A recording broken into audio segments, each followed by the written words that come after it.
Hello, welcome to Called to Contemplation, our podcast series that's connected with our website, Seeking the Face of God. The website is about the universal call to contemplation. I'm Sister Gabriela of the Incarnation, a Discalced Carmelite nun, and I warn you that I am not at all used to doing podcasts, and I will probably make a mess of this one. I certainly made a mess of the one I tried earlier this afternoon, which was disastrous.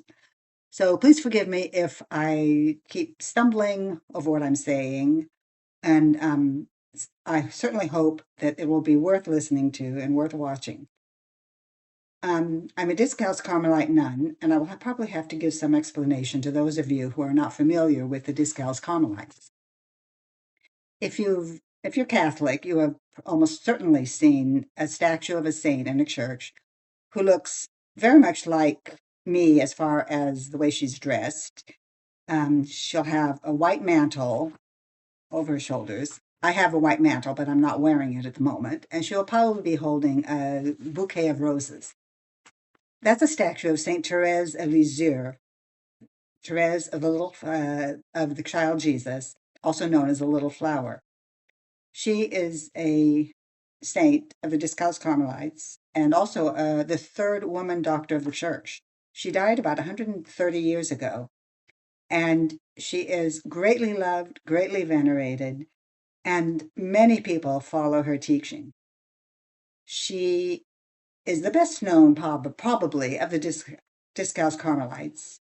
She didn't found the Discalced Carmelites. The Carmelites themselves go back about 800 years to Mount Carmel, where we took our name. The original Carmelites were soldiers who had taken part in the Third Crusade and followed Richard the Lionhearted to Palestine at the end of that would have been the 1100s. And around 1200, 1200, they settled on Mount Carmel, a few of them, to live as hermits. The order, it wasn't even much of an order at that time, spread to Europe and expanded. And their original hermit focus was also expanded, but they kept the hermit spirituality of silence and solitude and prayer in their cells, individual cells. And that is why I think the Carmelites have something special to say about contemplation. A lot of people have heard of contemplation, not too sure what it is, but let me see, how shall I express this? More and more young people are saying that they are not religious. They're spiritual, but not religious. And that usually means, let me see, I have a definition I came up with. That usually means that they have the presumption that religion has to do with doctrines, dogmas, and ritual practices, whereas spirituality has to do with the heart, the feeling, and experience.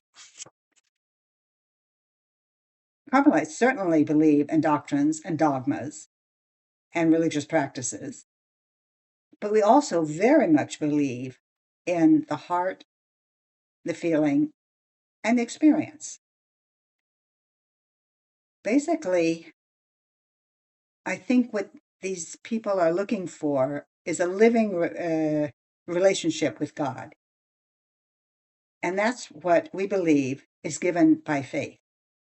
Usually when we speak of faith in the Catholic Church, we mean that we accept the doctrine, the dogmas, and we practice the religious rituals. But that's not the essence of faith. That's simply the expressions. The essence of faith is God sharing his own knowledge with us. He lets us know him the way he knows himself. As Jesus said, I know my own and my own know me, as the Father knows me and as I know the Father. That's a living relationship, a living knowledge, the kind of knowledge that you get from being with someone in the way they live. We can know about God, but that doesn't mean that we'll love him. But when we know God, we can't know him that way without believing that he loves us and that we can love him in return. St. Teresa of Jesus was the founder of the Discalced Carmelites. As I said, the Carmelites began in around 1200, but by the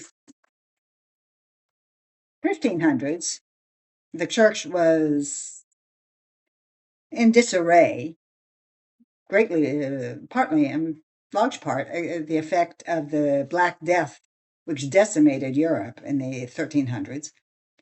And Teresa of Jesus was called by God to return to the essential life of the Carmelites, which is that living relationship with God through prayer.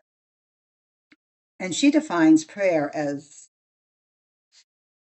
see, where is it? There we are. Contemplative prayer, in my opinion, is nothing else than a close sharing between friends. It means taking time frequently to be alone with him who we know loves us. So we know by faith that God loves us. And being with him is the effect of accepting to be loved by him. And that's the foundation of contemplation. And so in our podcasts and on our website, Seeking the Face of God,